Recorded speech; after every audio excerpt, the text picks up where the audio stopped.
Salut à tous, c'est Antoine de l'expertcomptable.com, bienvenue sur cette vidéo. J'ai accompagné plus de 100 entrepreneurs dans leur transition du portage salarial à l'entrepreneuriat. Et justement, le sujet du jour, c'est porté sur le portage salarial. On va voir ensemble quels sont les tenants et aboutissants du portage salarial, ses avantages et ses inconvénients. Restez bien jusqu'à la fin pour en apprendre le maximum. Avant toute chose, on va commencer par définir ce qu'est le portage salarial. C'est vraiment un statut hybride qui se situe entre le salariat et être freelance. C'est un statut qui est bien souvent à la mode en ce moment pour de bonnes ou de mauvaises raisons, on le verra par la suite, car il permet, tout en étant entre quelque sorte indépendant, même si c'est pas forcément vrai, on le verra plus tard, de garder tout le bénéfice de la protection d'un salarié. Se basant sur un contrat tripartite, le portage salarial permet à une personne physique de pouvoir travailler pour le compte d'un client final sans avoir nécessairement le besoin de créer une société de type entreprise individuelle, micro-entreprise ou alors EURL ou SASU. La société de portage va servir d'intermédiaire entre vous et le client définitif. Vous serez lié par un contrat salarié entre vous et la société de portage, bien entendu, et la société de portage et le client définitif sera lié par un contrat commercial. Même si sur le papier, il s'agit d'une relation salariée, étant donné que la personne qui est portée bénéficie d'un contrat de travail, dans les faits, c'est pas tout à fait pareil, parce qu'il est vrai qu'en termes d'organisation, la personne qui est portée est libre de sa méthode de travail.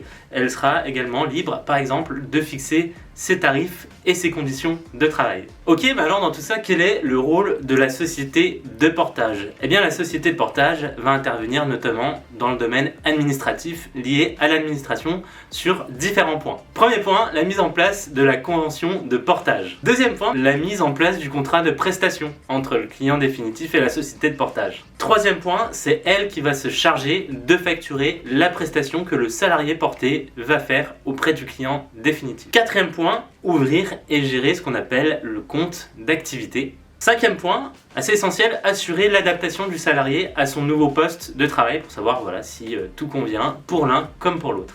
Et enfin, le sixième point, souscrire pour la personne qui est portée une assurance professionnelle type RCP. Alors, quels sont réellement les objectifs du portage salarial? Eh bien, pour le professionnel qui va exercer son activité, ça permet d'être rassurant, notamment de pouvoir évoluer dans un cadre qui est légal, strict, géré par quelqu'un d'autre, donc la société de portage, en l'occurrence. Alors, mais quels sont vraiment les objectifs du portage salarial? Eh bien, pour la personne qui est portée, elle permet de faire bénéficier son activité professionnelle à un tiers, donc l'entreprise cliente. Et ce qui est bien, c'est que cette entreprise cliente, du coup, peut limiter les embauches, notamment ça peut être intéressant pour des missions qui seraient temporaires, ou alors ça permet d'éviter de faire passer les personnes avec qui elle veut travailler par la création de leur propre structure. Mais on verra encore une fois par la suite qu'à partir du moment où vous êtes accompagné, la création de structure, donc type société, n'est pas forcément une mauvaise idée. Et pour le salarié, comme je l'ai énoncé également au début de la vidéo, ça permet pour lui de pouvoir évoluer dans un cadre légal et de pouvoir jouir de toute la protection sociale d'un salarié classique, donc avec les droits au chômage, les droits à la retraite, etc. Une société de portage va pouvoir embaucher un consultant sous la forme de 2 contrats. Donc c'est les contrats que tout le monde connaît. On a d'un côté le CDI et de l'autre côté le CDD. Dans le cadre du portage, le CDI peut être que de 36 mois maximum. À la suite de ces 36 mois, potentiellement le contrat pourrait être requalifié. Et le CDD va pouvoir lui être renouvelable 2 fois dans la limite de 18 mois de contrat. Alors, entrons dans le vif du sujet, c'est ce que tout le monde attendait depuis le début de cette vidéo, c'est les avantages et les inconvénients d'une manière claire et précise. Commençons par les avantages. Premier avantage pour le portage salarial, c'est sur la partie purement administrative. Effectivement, tout ça sera géré par la société de portage, aussi bien sur la réalisation des contrats que sur la facturation client, que sur la partie comptable. Donc ça permet vraiment aux consultants portés de pouvoir se concentrer à 100% sur son activité. Deuxième avantage, on l'a évoqué précédemment, c'est la couverture sociale. Effectivement, étant donné que vous êtes salarié, soit en CDI, soit en CDD comme on vient de le voir, ça permet de pouvoir couvrir les mêmes droits qu'un salarié, on va dire plutôt classique. Donc droit au chômage, retraite, prévoyance, etc. Autre avantage, c'est le fait qu'en portage salarial, encore une fois comme un salarié classique, vous allez pouvoir cotiser pour vos droits formation. Donc par la suite, vous pourrez débloquer vos droits pour vous perfectionner dans votre domaine d'activité ou alors même acquérir de nouvelles compétences. Autre avantage, plutôt là lié à la vie personnelle, effectivement, en portage salarial, du fait que vous allez pouvoir établir des fiches de paye. En cas d'emprunt immobilier par exemple, vous allez donc pouvoir présenter ces bulletins de salaire, ce qui potentiellement peut être plus facile pour l'obtention d'un emprunt auprès d'un établissement de crédit ou alors d'une banque. On va continuer sur les avantages à titre personnel, c'est la liberté organisationnelle que permet le portage salarial. C'est vraiment, comme je vous disais, le mix entre salarié et indépendant. Et forcément, le salarié qui est porté peut totalement gérer son emploi du temps comme il le souhaite. Au final, tant que la prestation est faite et que le cahier des charges est rempli pour le client définitif, il n'y a pas de problème. En termes de méthodologie, d'emploi du temps, etc., vous pouvez faire comme vous voulez au niveau du portage salarial. Vous allez également pouvoir choisir les missions que vous voulez. Effectivement, vous aurez des demandeurs en face qui seront susceptibles de vous intéresser. Donc vous, si vous avez des projets ou des ambitions de travailler avec des clients, par exemple, qui évolueraient dans le milieu de l'écologie, ou alors auprès de communautés, etc., sur des choses qui peuvent vous tenir à cœur, sachez qu'en portage salarial, c'est possible, parce qu'en définitive, vous pourrez indirectement choisir avec qui vous allez vouloir travailler. Et le dernier avantage du portage salarial, c'est que la personne portée va aussi pouvoir lui négocier son tarif.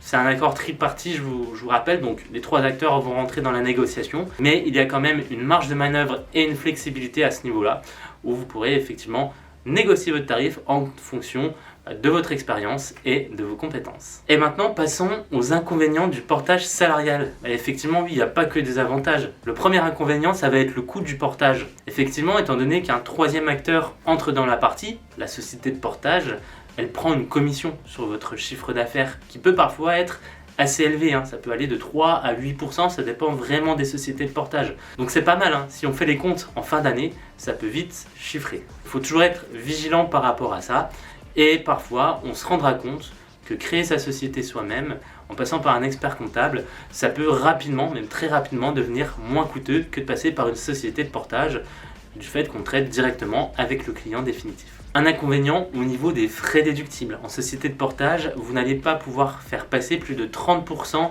en rapport à votre chiffre d'affaires de charges professionnelles. Donc c'est vite limité, alors que si vous êtes freelance et indépendant et que vous passez en direct, via votre société, il n'y a pas de limite au niveau des charges déductibles tant qu'elles sont justifiées dans l'intérêt de l'entreprise et bien sûr liées à votre activité. Dernier inconvénient lié au portage salarial, c'est qu'on ne peut pas faire forcément tous les métiers en portage, tout simplement parce que la convention collective du portage salarial applique certaines limites sur les métiers qui sont possibles d'exercer sous ce format. Sachez qu'on va vous mettre en description vidéo le lien vers la convention, comme ça vous aurez plus de détails sur les activités qui sont concernées. Alors, petite précision par rapport aux métiers qu'on peut exercer en portage salarial, et en général c'est souvent les métiers les plus exercés, dans tous les cas sous ce format-là, c'est tout ce qui va être lié à la prestation de services intellectuels.